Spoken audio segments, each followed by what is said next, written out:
बाबासाहेब सुभाष गुंजाळ यांची Gunjal hi-tech farm and nursery ही एक व्यवसायाची कथा एक प्रेरणा देणारी आहे। पारंपरिक शेतीच्या पद्धतीला आधुनिक दृष्टिकोनातून पाहून त्यांनी सेंद्रिय आणि एकात्मिक फलशेतीला आपल्या व्यवसायाचा पाया बनवला आहे। बाबासाहेब यांनी पेरूच्या शेतीत विशेष प्रावीण्य मिळवले आहे, म्हणूनच त्यांना पेरू किंग म्हणून ओळखलं जातं।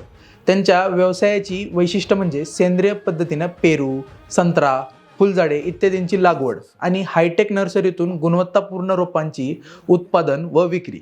शेतीमध्ये रासायनिक खतांचा वापर न करता नैसर्गिक पद्धतीने शेती करण्याचा त्यांचा दृष्टिकोन आज हजारो तरुण शेतकऱ्यांना मार्गदर्शन करीत आहे। त्यांची कार्यप्रणाली अशी आहे की सेंद्रिय शेतीतून उत्कृष्ट रोपांची निर्मिती केली जाते आणि त्यानंतर पेरू, संत्रा आणि फुलझाडे इत्यादींची लागवड केली जाते।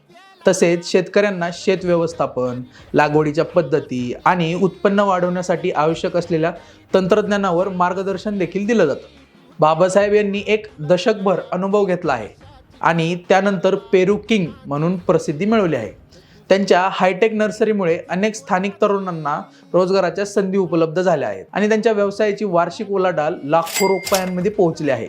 आणि अशाच उद्योजकांच्या गोष्टींसाठी आहे आपली सिरीज मराठी उद्योजक।